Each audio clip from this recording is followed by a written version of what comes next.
This morning, the moment nearly a dozen gunshots were fired inside a Rhode Island hockey arena. Chaos erupting just after 2:30 Monday afternoon during a high school game in Pawtucket.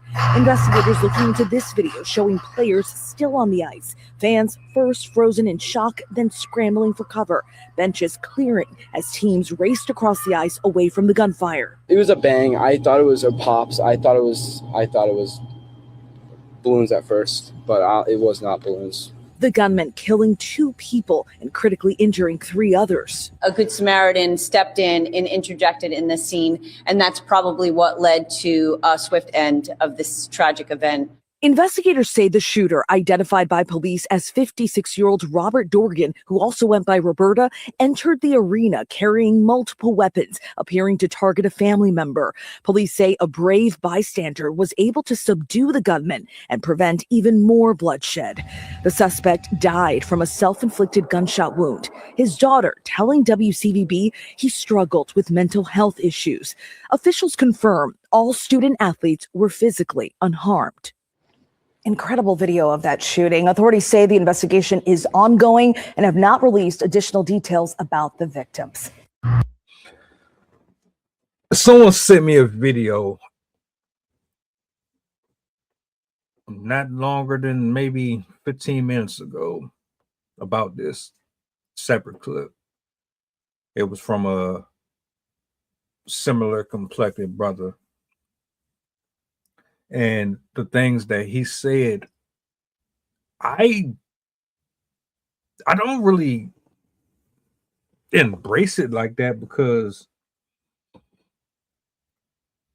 crime and hate,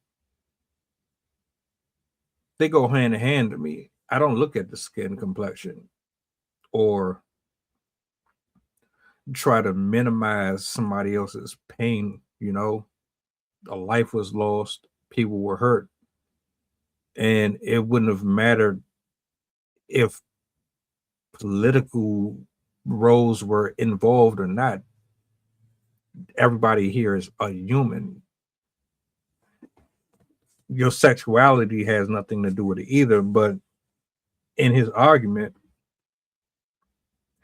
he's basically saying how they are protecting or trying to downplay the fact that this is a transgender individual who was responsible for this.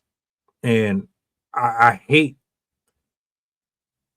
that we turn these things into, oh, it's a cover up and then it's an agenda thing when somebody loses a life or crashes out because of mental and spiritual components, also that it completes an objective and a motive to say, oh, well, they don't care about black people, because if they cared, then why don't they have the same respect for us that they do for this or that? Or how can they say they care about this when they don't do this for them? And, you know, they trying to do this and do that. And I say this, man. First of all, my condolences and my prayers go out to these people, everyone who suffered and was traumatized by this. Nobody's going to a football game, basketball game, NBA game,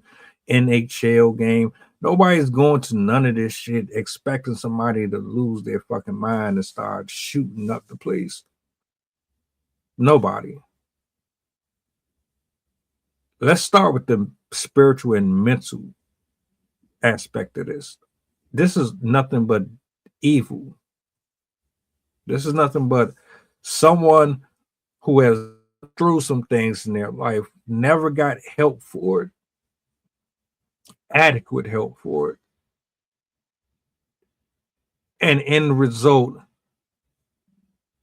they take their life and they harm other people. I don't know what made this individual identify as a woman. I don't care about the tattoo he had on his arm.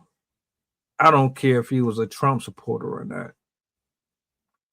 He was going through something.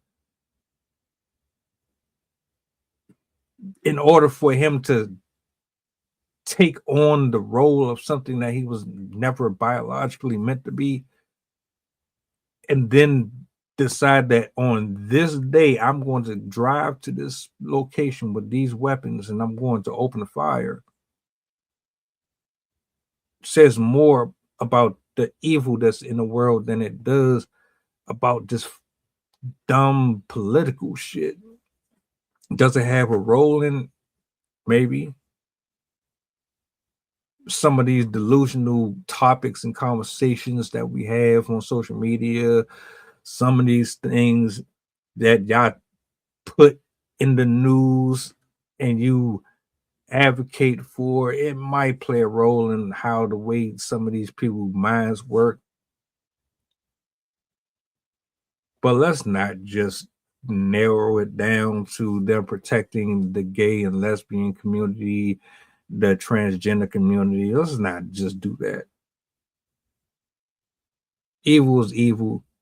Wrong is wrong, no matter who is doing it.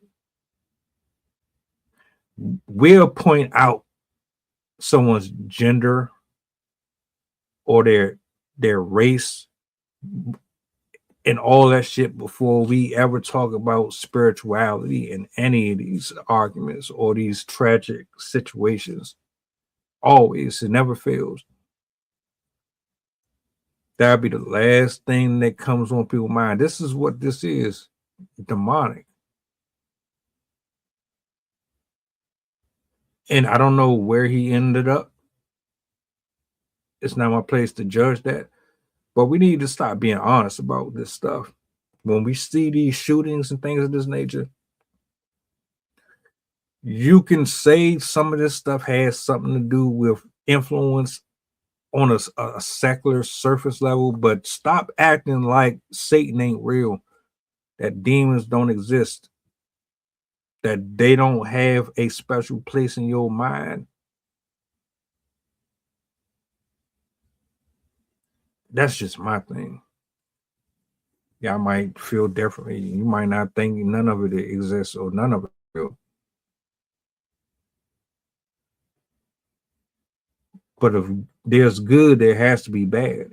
And if there's bad, there has to be evil. And if there's good, there has to be something of equal measure to compare the two. Like, come on, man.